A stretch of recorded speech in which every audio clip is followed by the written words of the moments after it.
This is the Reds Postcast, your instant game reaction for the Cincinnati Reds. Part of the Locked On Podcast Network, your team every day.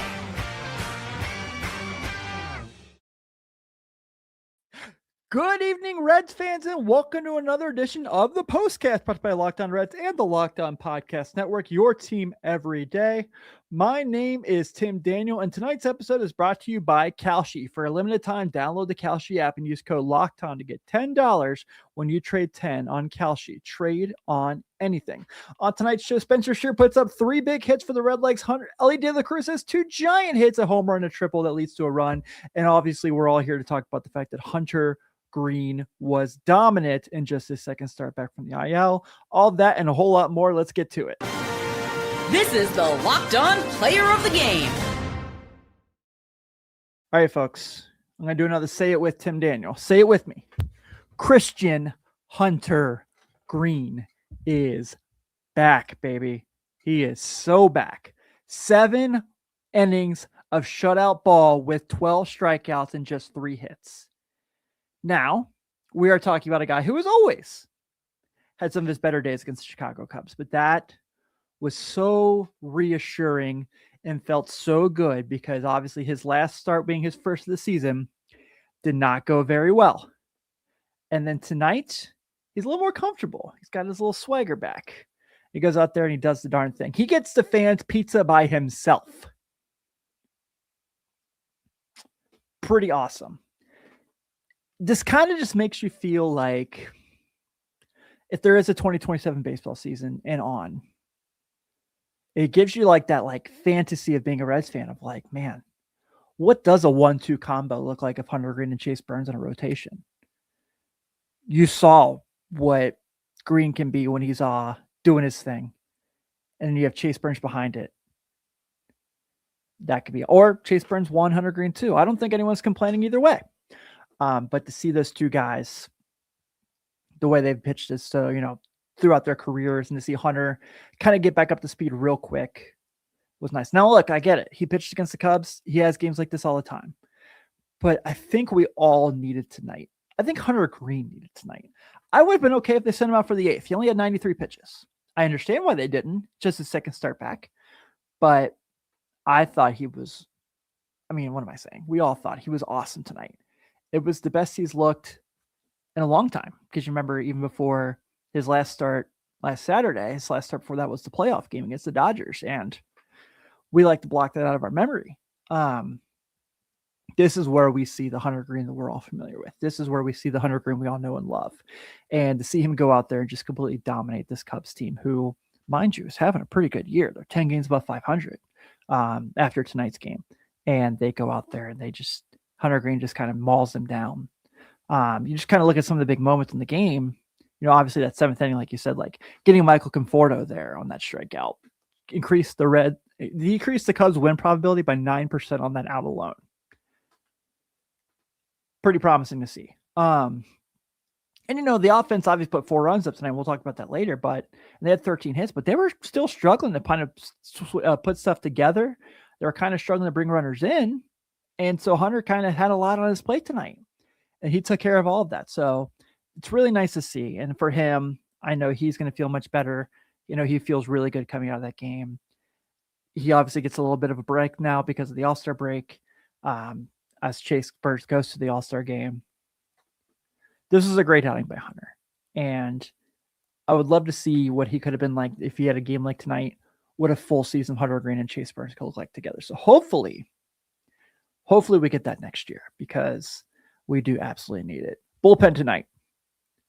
Again, if you haven't been paying attention, if you've just complained like I have all year about the bullpen, I think it's time we kind of look at the fact that they're doing pretty darn well of late. So tonight they only had to cover 2 innings, only had to cover 6 outs. Brock Burke has not a perfect inning. He has an inning with a strikeout. And then Emilio Pagán strikes out the side to close the game out. Now, Hunter Greene obviously looks great. Emilio Pagán looks really great as well because he hasn't had a game like that in a while.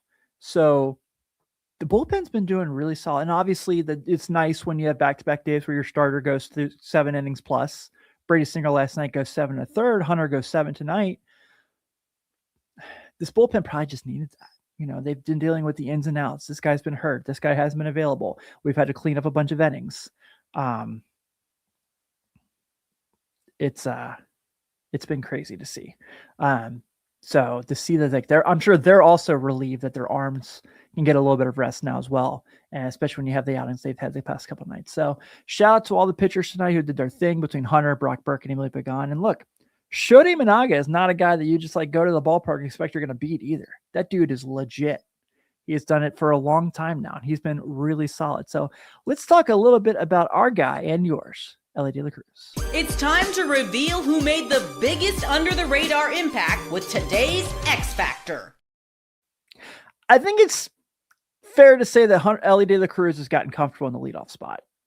And tonight has 2 giant hits. Absolutely giant hits. Has the solo shot in the 5th inning to put the Reds on the board and make it a 1-0 game. That increases the Reds' win probability to 70.8% at that point. And then in the bottom of the 7th, he gets the rally started with a triple, which leads to Sal Stewart bringing him in on a sac fly, which obviously leads to the J.J. Bleday home run to put the Reds up 4-0. Williams got a nice stat here. Let's bring this up. Elly De La Cruz is the second player in MLB history to record at least 75 homers and 150 stolen bases within his first 500 career games. That's a hell of a stat right there. Not as a baseball stat, as much of a baseball stat gets. On his home run from the right-hand side of the plate, mind you, 108.5 miles per hour off exit velocity, a 21-degree launch angle. That's the Elly De La Cruz we all know and love. Man, just so nice to see. And I mean, like, so if you look at his trends, you know, I'm a big trends guy, as I like to joke about all the time. He's been really swinging the bat. Well, my iPad just got fallen over. Let me bring that up again. He's been swinging the bat much better of late. Feels like he's kind of finding his groove. So in his last 7, he's hitting .269 with a .406 on base and a .615 slugging. That includes 2 homers, 6 walks, 3 stolen bases, and that's the guy that we all want to see. We're now in this conversation of like, they need to extend this guy. They need to extend this guy. They need to extend this guy. And like, I wish the Reds thought that way, because I would do whatever it took right now to extend Elly, Burns, and Sal Stewart and Hunter Greene again. But those be my 4 guys, and I build off that. That's where we need to go. Also, I think we need to just kind of appreciate Elly De La Cruz for what he is, whether he's here for the next 10 years or not. Obviously, it's easier to bet not. But this is a special talent, and the fact that we haven't appreciated him is really disappointing, and we really should, because he is the man, and he's got his OPS up to 842. I really thought at this point we'd find out he has a replacement for somebody in the All-Star game. It's really a shame if he does not get a chance to be in the All-Star game. I'm just going to call it what it is. I get he missed a little bit of time this year. He's been awesome. I mean, he's been really good all year. His OPS is 842. It's not like he's played like 20 games either. He's played a lot of baseball this year. He just missed a couple weeks with a hamstring injury, and he's starting to look healthy there as well. That triple, just seeing him hit a ball down the line, race around the bases, and get back into get the third base on a standalone triple. You know, you really missed that from him. So shout out Elly De La Cruz. It's so nice to see you being Elly De La Cruz yet again, and I can't wait to see what you bring us the second half of the year. All right, folks. This night had a lot of really interesting ins and outs. We're going to talk about J.J. Bleday's homer. We're going to talk about Edwin Arroyo bringing in 2 hits. And we're going to talk about Tyler Stephenson. But obviously, we're going to talk about the Reds' new center fielder, Spencer Steer.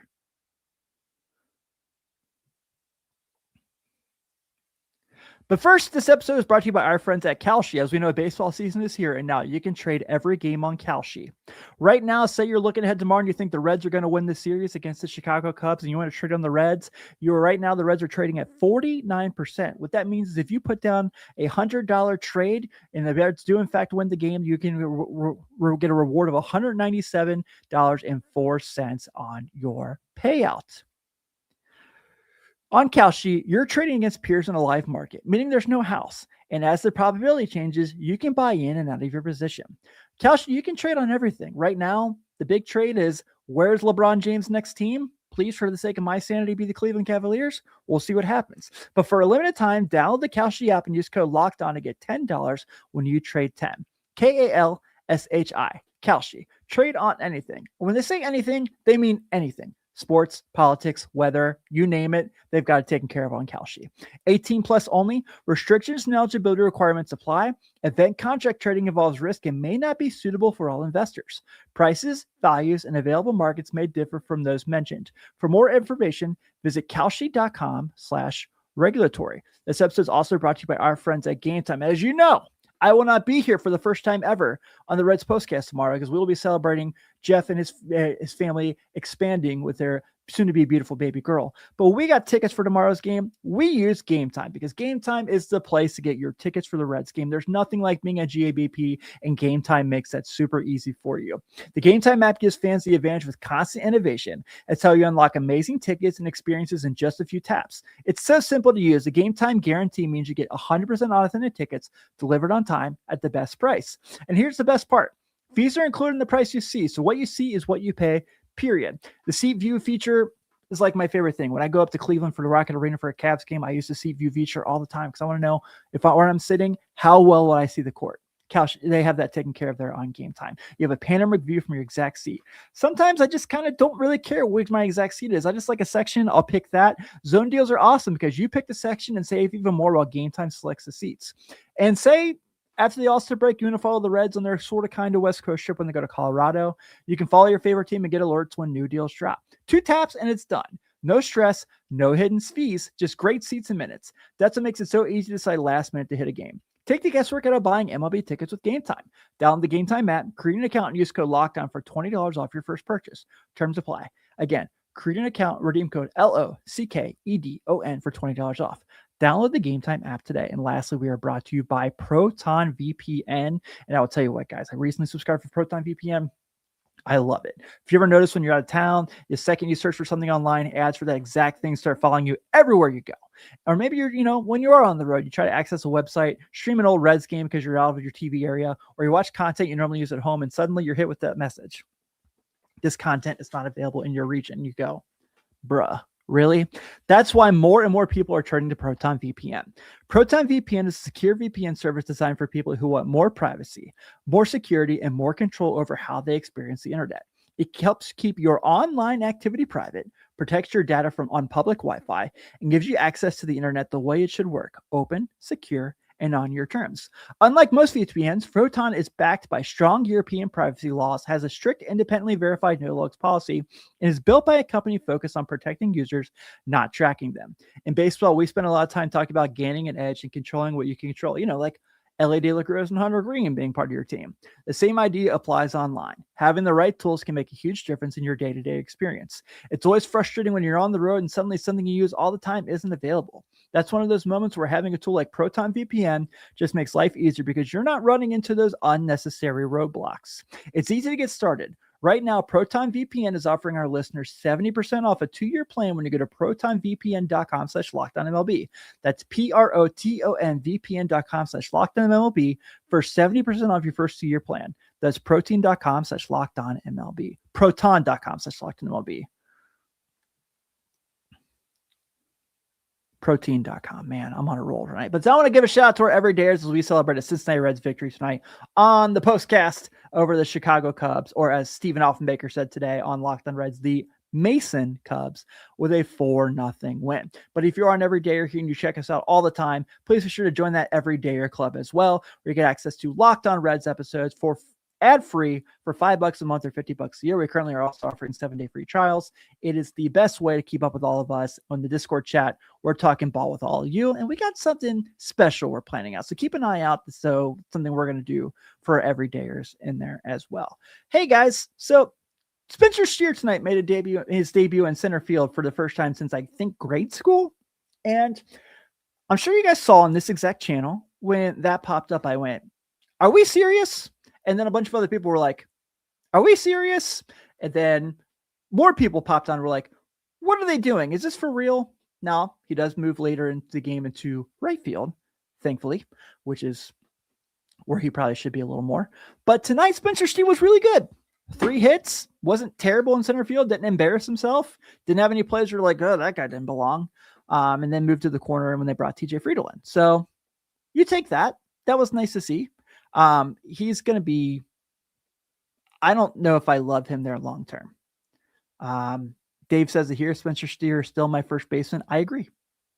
The South Stewart has played a really good first base of late. So I don't love it, but for night one, it checked out. Obviously didn't have to do a whole lot of high risk stuff either. So hopefully we can keep having low risk Spencer Steer center field appearances. We shall see how that goes. Other guys in the offense, when I talk about JJ Bleday finishing up that 7th inning rally with a homer. We haven't had a whole lot of JJ Bleday homers for a while, but now we've had 2 in the last 3 games. That's been nice. So hopefully we get a little bit more of that. Tyler Stephenson continues to swing the bat, man. 2 hits again tonight, going 2 for 4. His OPS is up to 686. And if you're tracking just his trends as well, everything Ty Steve is going up right now. He's now up to 346, 370, 423 in his last 7. Tyler Stephenson knows he's in a contract year at this point. So he knows what he's got to do. And if you're a team like the New York Yankees, who are like, Austin Wells can't do anything for my team, maybe you got something you can offer for our old friend there in Tyler Stephenson. Edwin Arroyo, I just continue to be more and more impressed by him. 2 hits tonight. I know the OPS isn't very good. It's 597, but this is a guy who hits at the bottom of the order. He's doing quite all right for himself there. I feel really good about his future. And once he can kind of learn a little bit more about drawing walks, the difference between Evan Arroyo and all these guys like the Ellys and the McLeans and stuff like that is Evan Arroyo was forced to come up. There was no, all right, man, he's given them no choice but to be called up. Where like Elly and McLean and even to an extent Novi Marte and CES kind of forced the Reds' hand. So he's kind of getting comfortable with the major league game as he goes because he wasn't super like he had a really good AAA year until he was about a couple weeks before he got called up, and it took him a bit to get rolling there. So we'll see that. Key Brian Hayes is back tonight. That's typical Key Brian Hayes, 0 for 4 with 2 strikeouts, I guess. And I hope he can get things going because he hit pretty well on his rehab assignment. Had a 4-hit game in Louisville, including a homer. So I don't suspect that's going to happen here, but it'd be nice. It'd certainly be reassuring. Elly, Sal. So Elly, Sal, and Steer tonight combined for 7 hits at the top of the order. That'll do, Pig. That'll do. And the Reds are, in fact, victors tonight over the Chicago Cubs for the first time this season, 4-0. The Reds have 4 runs on 13 hits and no errors. The Cubs have 0 runs on 4 hits and no errors. Hunter Greene picks up his first one of the year. He is now 1-1 with a 6.97 ERA. Shota Imanaga takes the loss. He is 5-8 with a 4.17 ERA. And the Reds are back at it tomorrow at GABP as Nick Lodolo takes the hill for the Reds. He is currently 3-2 with a 4.68 ERA. He'll be going up against the Chicago Cubs' Javier Assad, who is 6-1 with a 4.15 ERA. First pitch is at 7:10. And hey, I want to make sure I get this out there just so everyone knows. I talked about this last night. I'm going to make sure I make mention here in case you weren't on the show with us last night. There will be no postcast tomorrow. I'm feeling really guilty about it, but like I mentioned, so Jeff and his wife are having a baby. So we're all going out tomorrow to celebrate his expansion of his family. We're also beyond happy for him. So we're going to be at the ballpark. So if you're at GABP tomorrow and you see Jeff, Steve, and I walking around with a few other people, please stop us and say hi. Please be sure to give Jeff a congratulations.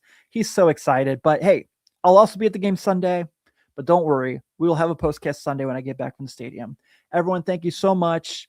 I'm Tim Daniel. I hate that I'm missing you guys tomorrow, but as a dad, I totally understand you guys celebrate your moments as well. Go Red Legs. I'll see you on Sunday.